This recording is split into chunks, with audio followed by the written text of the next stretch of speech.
Welcome to Live Ball, presented by Harper Volkswagen. Here are your hosts, Paige Dauer and Todd Kelly Jr.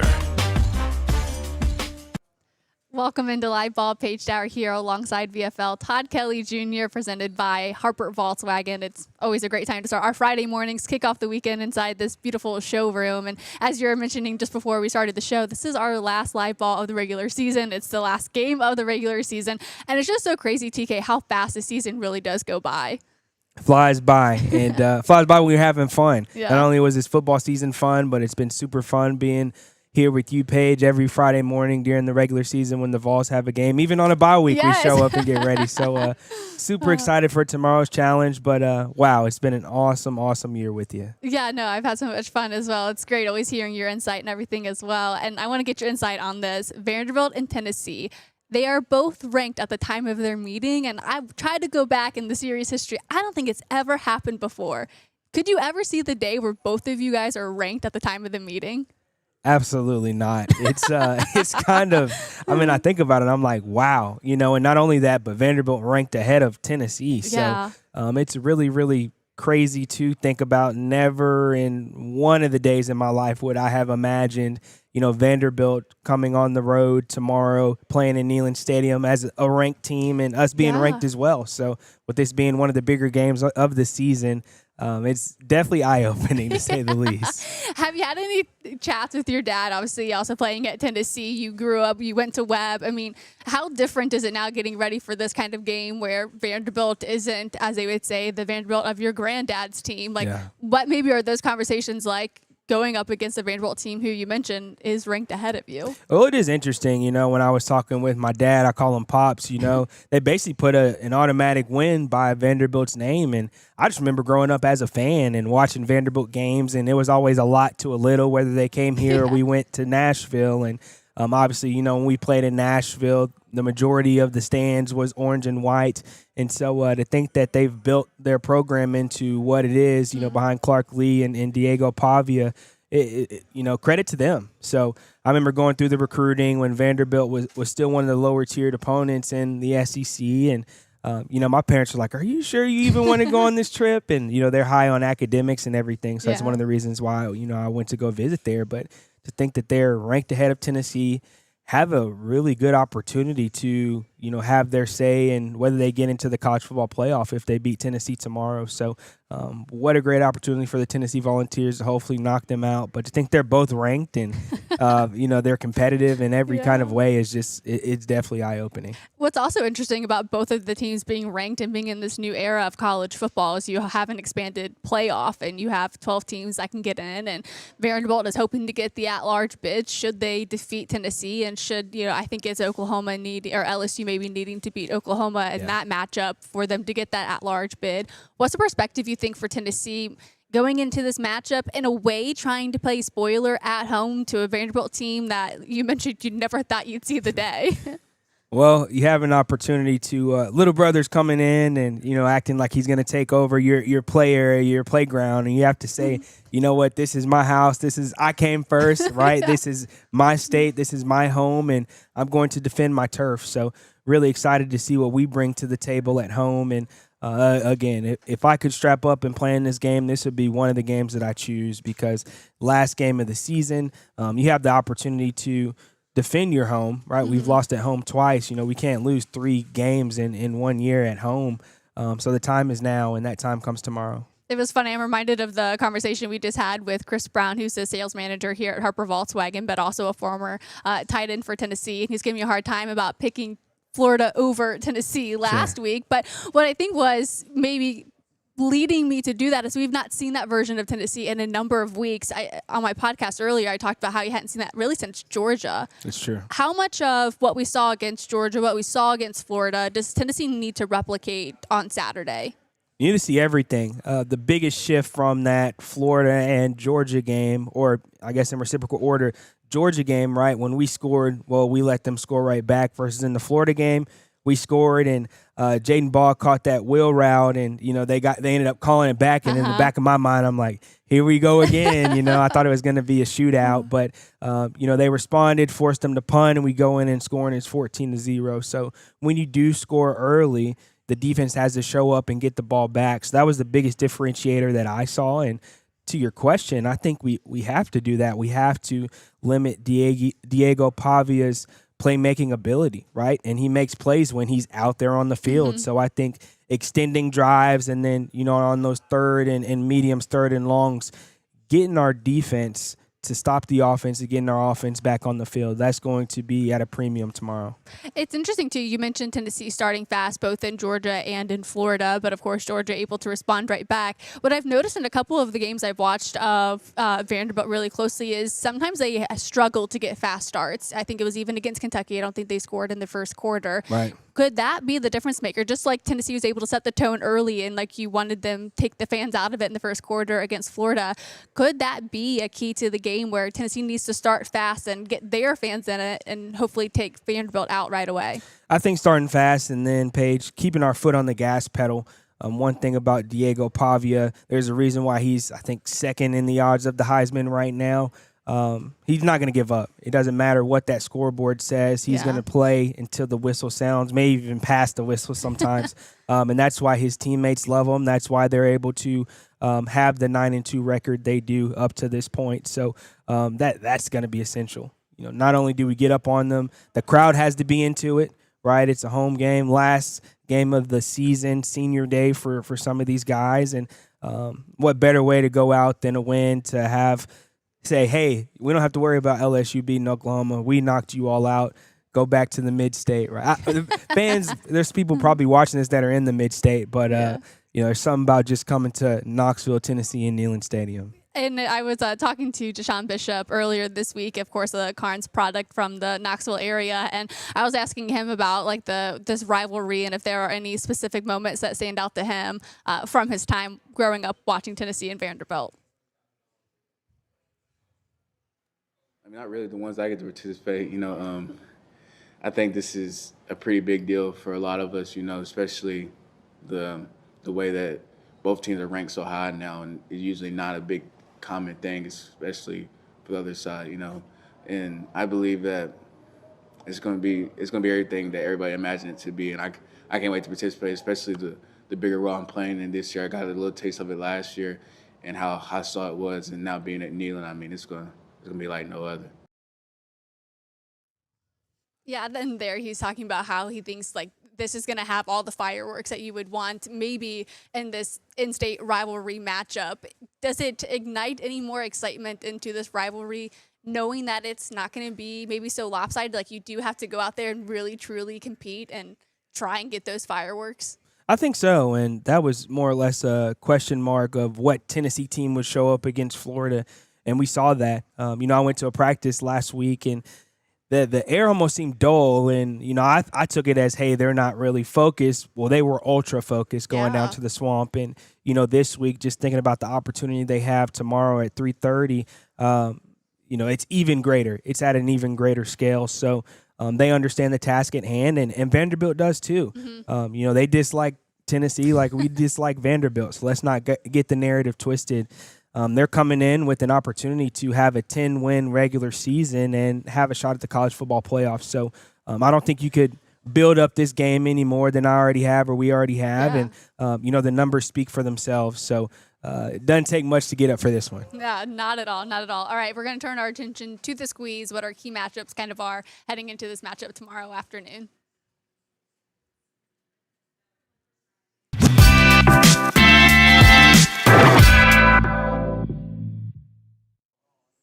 So I want to say, TK, I think our squeezes last week did pretty well. You obviously highlighting Deshaun Bishop in the running back room, and they had quite the day. It was funny. Deshaun was talking about how he didn't even know he had 24 carries in that game. He's like, oh, it kind of reminded me of Carnes days. And Austin Price was like, you had like 40 carries a game back in high school. So it was nice to kind of see that rhythm pick up, and hopefully with your squeeze this week, they kind of find similar rhythm. Absolutely. Well, they're going to have to this week, and this week my squeeze is on the linebacking core. whether it's Edwin Spillman, who leads the team in tackles, 72 tackles. Arion Carter looks really healthy. He was explosive in the swamp with 69 tackles, missing a bunch of time this season. And then another young guy, Jaden Perlotti, and Jeremiah Thielander, who led the team in tackles last week. So those 4 guys really stand out, and they're going to be the difference maker between whether Diego Pavia has success in the run game. If our defensive line gets back there, more than likely we're going to have a spy on Diego Pavia, and it's going to be one-on-one matchups, right? And Diego's going to get his fair share, but we have to get more. So though he's going to break 1 or 2 or make his plays, the linebacking core is going to have to step up and show out on Saturday. How would you evaluate how the linebacker room has done, especially when maybe they do have a spy on a mobile quarterback this season? Room for improvement. I think tomorrow will really, really be a test. I think that we have the capability, and you think of a redshirt freshman, Edwin Spillman, or true freshman, Jaden Perlotti, we're going to see them out there. But one thing I love about those 2 guys is they're going to shoot their gun. They're going to run full speed to the ball, and I'd rather have you miss tackles if you're going full speed. What I really don't like to see, especially when I played, was guys that are hesitant or play on their heels and miss tackles because they're not shooting their gun or going to make the tackles. So I think that's going to be essential tomorrow, and we'll see if these guys are really made of it. I think our linebacking core has what it takes to slow down their offensive attack. But we're going to have to tackle. We're going to have to wrap up. And that linebacking core, we're going to have to run to the ball, right? When you corral somebody, I want to see all 11 power tees running around ready to go. All power tees. So it was interesting, even though Vanderbilt is kind of this pass-heavy offense, Diego Pavia gets involved a lot when it comes to the ground game, and I know you mentioned maybe having a spy on him.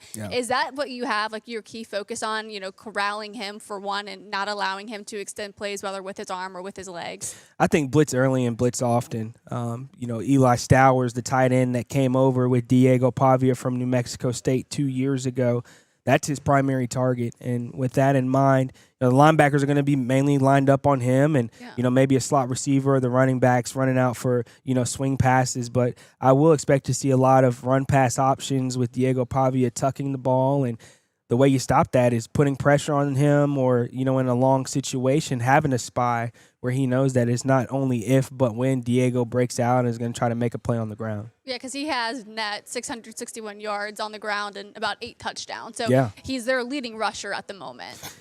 He's their team. I looked at the stats against Kentucky, and he almost threw for 500 yards and rushed for. But you look at their rushing yards outside of Diego Pavia, and they had less than 30 yards, I would say. And Diego did his thing in the air, but they live and breathe by his success. No, they truly do. And kind of building off of your squeeze, my squeeze is kind of on Diego Pavia as well, but maybe more so from the perspective of Tennessee's secondary and maybe the pressure that they'll have in this matchup. I actually asked Josh Heupel about that earlier today, and this is what he had to say. We got to match everything out, a lot of shift trade motion, got to communicate and play assignment sound, but a part of that is also applying pressure and not letting them sit back there and pat the football all day long too. And while you're doing that, he's got the ability to escape and make plays. We got to do a great job not letting him outside of the pocket too. So kind of like what you were saying, TK, like there's a lot that makes Diego Pavia dangerous, and mostly because the entire offense goes through what he can provide, whether on the ground or through the air. And for him, it's all about how the secondary can rise to the occasion. You mentioned the passing yards that he had against Kentucky. Well, he had 12 explosive plays for 346 yards, and it was sacked just twice. So he has some innate ability to scramble and extend plays down the field. And I wonder, as a former defensive back, what stress does that put on you when you have to guard a guy for one more second? Yeah, it's a headache. It really is. You can, call the perfect coverage, execute it essentially, and then you look up and there's the quarterback, scrambling around, just making something happen. So, as a defensive back in this game, you have to play past what you would think is the end of a play. And, stick to your guy, make sure that you know your assignment and, don't change your mind halfway through the play. So I know at times it can get exciting to come off of the guy you're guarding to come up and hit a quarterback or come up and, hit somebody that you think is going to get the ball. But that's where Diego Pavia thrives. And to think of 12 explosive plays, he's going to get his. When you're a ball player, you just have to realize, hey, I have to limit the explosive plays. I'm not expecting us to give up 0 explosive plays, but when we do give up one, right, hey, let's corral, let's get back into it, and let's lock in on the assignment at hand. You mentioned Eli Sowers earlier in the program, and it was interesting going back and counting the explosive plays for Vanderbilt against Kentucky. Eli only had one of those explosive plays, and most of the explosive plays went to the right side or over the middle, or only 3 went to the right side. Most of them went to the other side. What kind of pressure do you think that puts maybe on a Ty Redmond type cornerback for Tennessee? Yeah, I think that they understand that Ty is a freshman going into this game, and what's crazy is Jordan Matthews plays for Vanderbilt number 6. He wore number 24 at UT, so I got to know him pretty well. But he's actually going to be out there playing for Vandy, and more than likely would be in the position that Ty Redmond is in. So with Ty being a freshman, you've seen how much he's matured. He had an awesome play on the sideline against Florida, which was a pass breakup, one of the few we had that game. Yeah. And it just shows you how he's matured and slowed down, and how the game is slowing down for him. But Diego understands that as a true freshman, he's going to be tested a lot. And I think DIego Pavia will rely on Eli Stowers when it comes to just someone that's sure-handed. You think of Tom Brady and Gronk, or, Pat Mahomes and Travis Kelce, Sure. and in no way am I putting them in that category, but you know that if he has to put the ball in the air, or it's a prime time down and they have to make a play, he's going to try to get it to his playmaker. It was funny that you mentioned Jordan Matthews, because I remember, Vanderbilt's had so many viral clips this season. Jordan Matthews had one earlier talking about how now that he's switched jerseys, he's on the winning side of the rivalry. Kind of what is it like hearing former players, obviously, now at the rivalry, you hear DIego Pavia saying that they're going to run the state of Tennessee. Like, how much added juice do you think that adds to this matchup? I think it comes down to accountability. When you say all these things, you got to live up to it, and you have to take account for whether you utilize your ability to win the game or not. And so I love it. I love the excitement. I love the energy.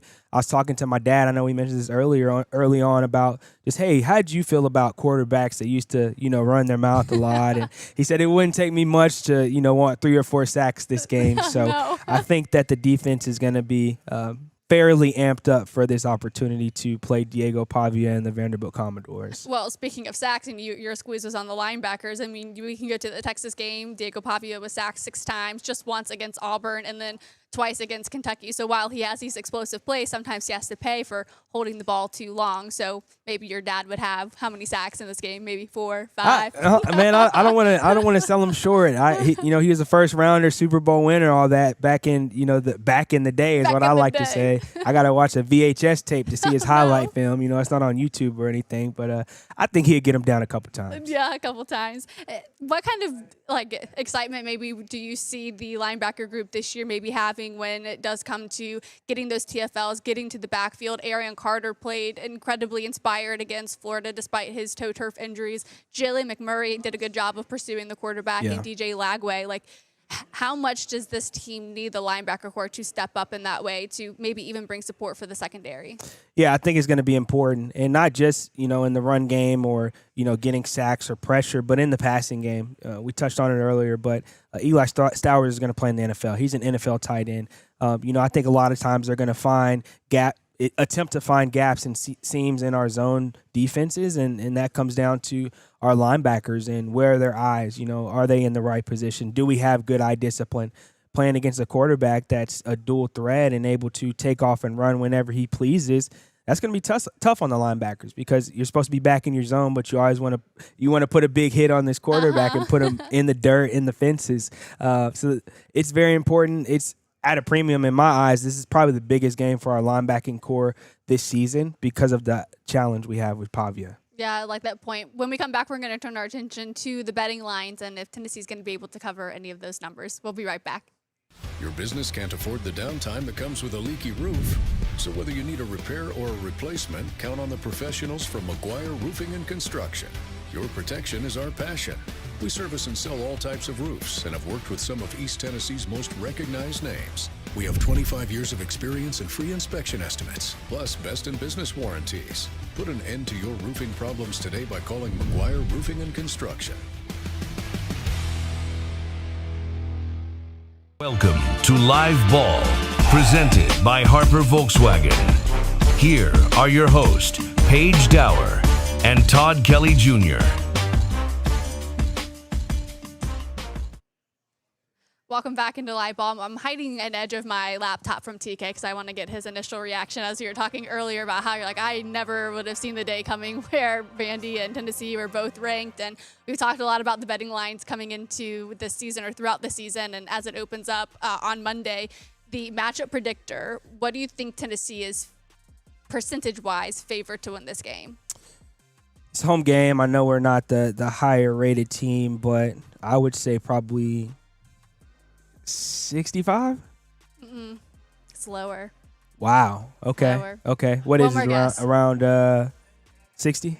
No, 57.6. Wow. Yeah. We'll round up 58%. We got to come on. We got to do better. That's ESPN predictor, right? Yep. Okay. Yep. All right. Yeah, according to ESPN analytics, they have the 57.6, 58% chance of winning this game against Vandy, which I think is very interesting, especially considering how good Tennessee looked after the Florida game. I mean, right, Ole Miss moved up one spot in the AP poll for defeating Florida at home, and then Tennessee goes on the road and absolutely demolishes them, moving up 2 spots, but only have a 58% chance. Yeah, that's interesting. I mean, I'm not going to knock ESPN analysts. If it was something on finance, I analyze that kind of stuff, but hey, at least we're not below 50%. I'll say that. I wonder what it would be if we played in Nashville, though. Yeah, they would definitely have Vandy favors. Yeah, I would imagine. When we look at the point total, this one another high scoring with Tennessee involved, 65.5 points. We mentioned maybe having the fast start. Vandy's kind of not had the fastest starts, and hopefully with Tennessee's defense, who we featured this whole show, I hope that they can step up at least to start the game to set the right tone at home. I'd be interested where the 65 points would come from. Do you think that's mostly maybe going to be Tennessee reaching 40 points again like they did against Georgia, or do you think this is going to be like a 30-30 kind of shootout? Yeah, I would say based on the ESPN predictor, around a 34-31 game, which would still be below the total, which is pretty mind-boggling. But I do think our offense will show up. I do. I think our defense at times may bend, but we won't break. And at the end of the day, how many plays is DIego Pavia going to make? Yeah. And it's towards the back end of the season, too. I know he played his butt off against Kentucky, and I actually took him out a little early. I think because they're to go back in. Yeah. And I guess he's, staying healthy for the college football playoff, their coach said. So we'll see about that come tomorrow. I'm curious, too. What I really liked about Joey Aguilar in the game against Florida is how decisive he looked with his throws. He delivered in tight windows. Yeah, he was, not hesitant with the ball at all. And that's what we saw earlier in the season, especially, let's say, Syracuse. I mean, you're in Mercedes-Benz Stadium, or let's say against Georgia, third week of the season. If he can bottle that up and then execute that again on Saturday, I would venture to say this game is not that close. But I feel like if he is a little hesitant, a step off, then I do think this game would be very close. I have all the confidence in the world, when it comes to Joey Aguilar being our QB1. He's calm, cool, collected. Cool as a cucumber is what I like to say. Because no matter what kind of pressure is on him, he just sits in the pocket. And we talked about it, Paige. No turnovers. Now, if I were a betting man, last week and you said, hey, no turnovers by either team with DJ Lagway's stats and, Joey's high interception statistic this season, I wouldn't have took it. But the fact that he sat there in the pocket, he really wasn't worried about how many passing yards he had. We made sure he kept that streak going with the 200-plus yards, though. That was important nice, to him. And I know his teammates were excited, but Joey's a guy that's going to give his all for his team. I love that he sat in the pocket. And if we see that kind of player, come tomorrow, it'll be a really, really good day for the Tennessee Volunteers. And TK, you mentioned it maybe being a close game, like 34-31, and the spread, at least on ESPN on Monday, has it at 2.5 points. What's your confidence level in Tennessee being able to win close games Saturday or in their bowl game? Oh, yeah. When it comes to close games, we've seen a lot of them this season, and that's what comes with being a volunteer fan, right? You ride that roller coaster, you strap in, but I would really, really expect for this to be one. I think that no matter how big of a lead we get or if Vandy's up, I think it'll be a 4-quarter game. That's what I want to see, a competitive game that goes down to the wire. And I do see it being around a field goal game. I knocked myself last week for saying that, and then we end up blowing the Florida Gators out of the water. At least I picked Tennessee, though, okay. But no, in all seriousness, I expect a really competitive game and to Tennessee end up on top. Awesome. I love that. All right. When we come back, we're going to turn our attention to what is going to be maybe an emotional senior day for a number of these seniors on Tennessee's roster. We'll talk about that when we come back. I'm VFL Chris Brown. Experience the VW brand proudly being produced in the great state of Tennessee. Harper Volkswagen is a proud partner of Tennessee Athletics. Go Vols!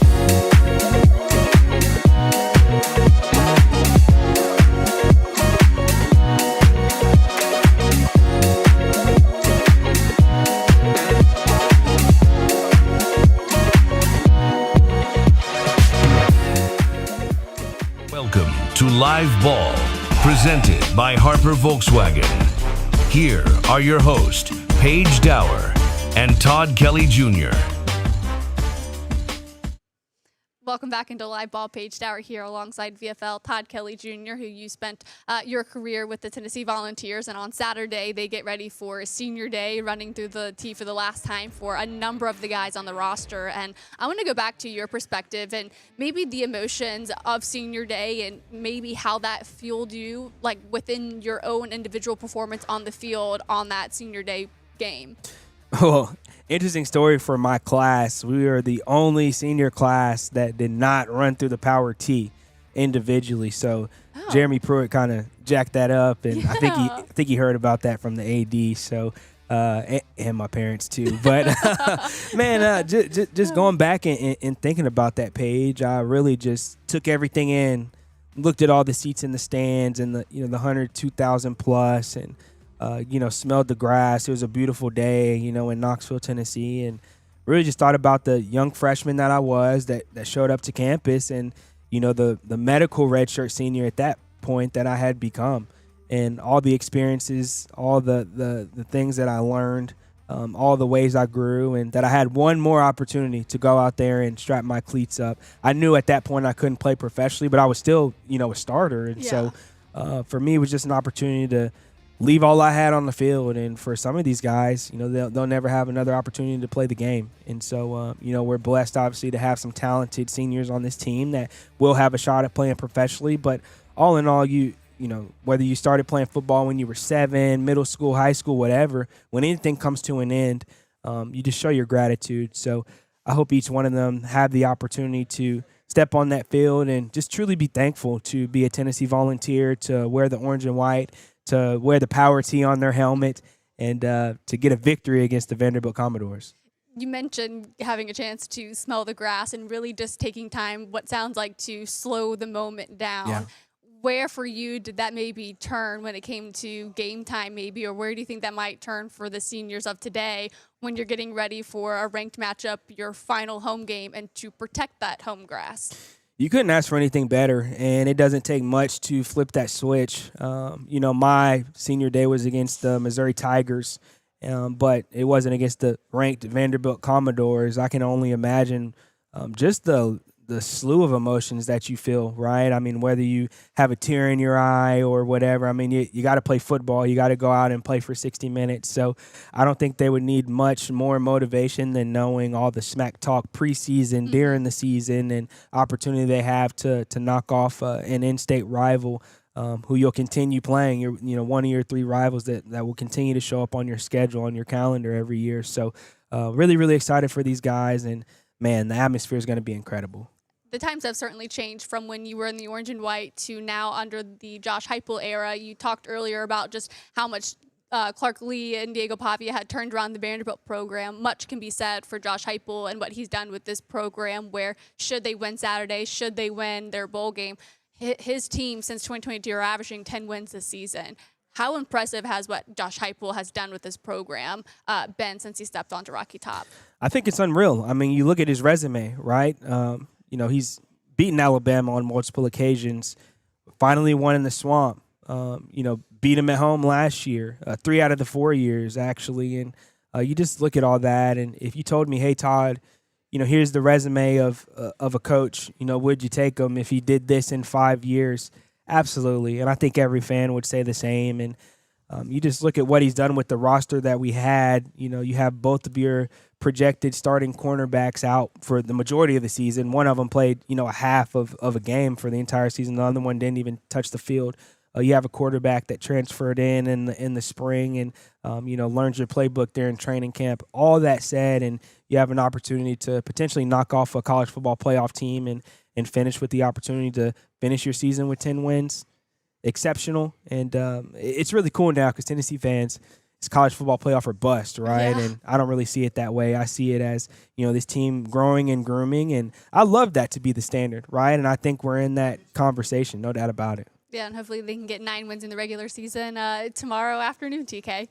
I hope so. We need it so bad. If you all can't tell, I mean, I want this win more than any other game this season. Interesting, and it's just because it's in-state, everything they've been saying and what the rivalry means. Yeah, and I took a couple recruiting visits to Vanderbilt, and I was trying to use the bathroom and saw a power tee in the urinal that was upside down, and I said, you know what, I'm going to remember this. So, No. Yeah, they do not like the Tennessee Volunteers, and because of that, I just want us to go home with a victory. Awesome. Well, TK, appreciate your time this season and today, and hopefully it's a good win on Saturday for Tennessee. Yeah, absolutely. Thanks for having me, Paige. Of course. When we come back, we'll have final thoughts to send you into Saturday ahead of a ranked matchup with the Vanderbilt Commodores. We'll be right back.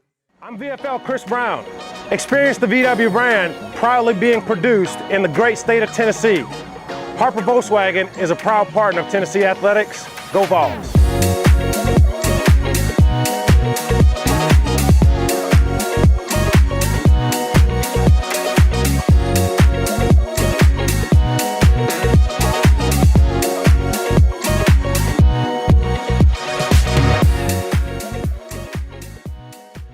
Welcome to Live Ball, presented by Harper Volkswagen.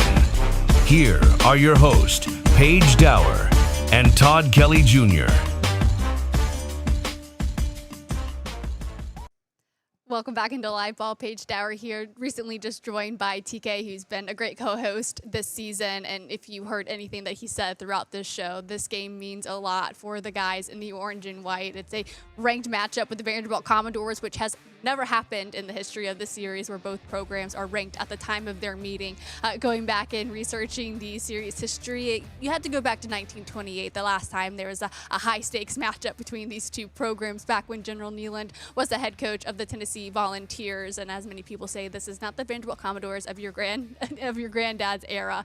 This is a Vanderbilt team that is looking for an at-large bid in the college football playoffs. This is a Vanderbilt team ranked ahead of the Tennessee Volunteers. Number 12 Vanderbilt, number 18 Tennessee, clashing inside Neyland Stadium 3:30 on Saturday. And for Tennessee, it's a chance to defend their home territory one more time, to defeat their rivalry, to keep the winning streak alive in favor of Tennessee. And hearing from the coaching staff and the players earlier this week, it means a lot, not only because it's senior day, but it's a chance for them to get 9 wins and hopefully have a great bowl season, maybe even in Florida, get to 10 wins on this season. So in the 5 years of Josh Heupel's tenure so far, they can average 10 wins this season. But what it'll come down to, Joey Aguilar needs another fast start. Joey Aguilar needs to be decisive in his decision-making. He needs to continue to deliver in tight windows. What we saw against Florida, what we saw against Georgia needs to be replicated on Saturday against Vanderbilt. That's where Tennessee is at its best, when he can kind of get into that flow state, when he can be kind of that gunslinger that a lot of ball fans have fallen in love with. He has 3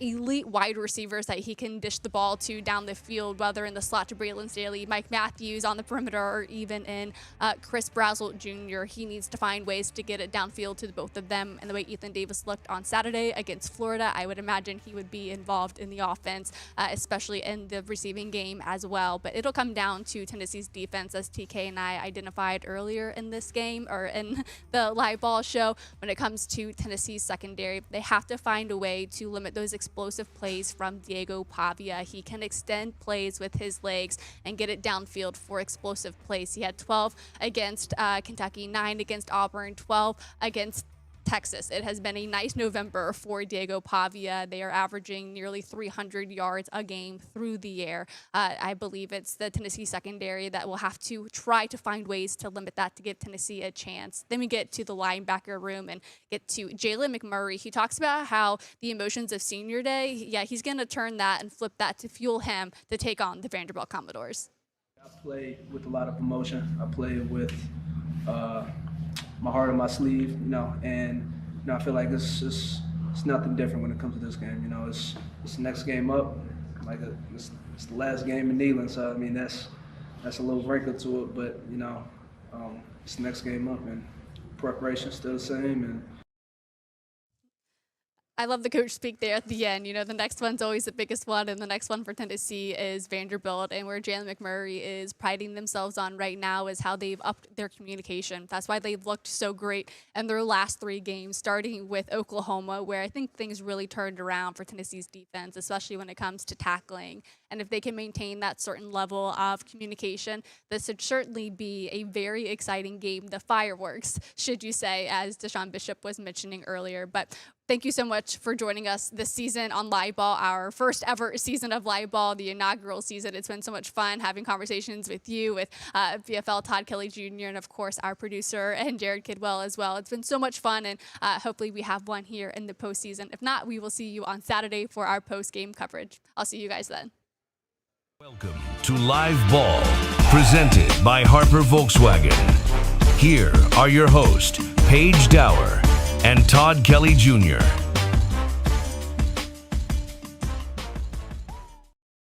I'm VFL Chris Brown.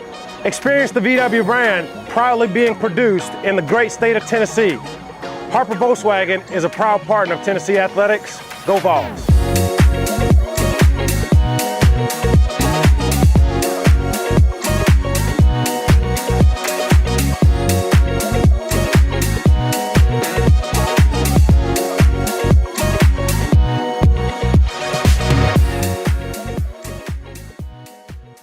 Business can't afford the downtime that comes with a leaky roof. So whether you need a repair or a replacement, count on the professionals from McGuire Roofing and Construction. Your protection is our passion. We service and sell all types of roofs and have worked with some of East Tennessee's most recognized names. We have 25 years of experience and free inspection estimates, plus best in business warranties. Put an end to your roofing problems today by calling McGuire Roofing and Construction.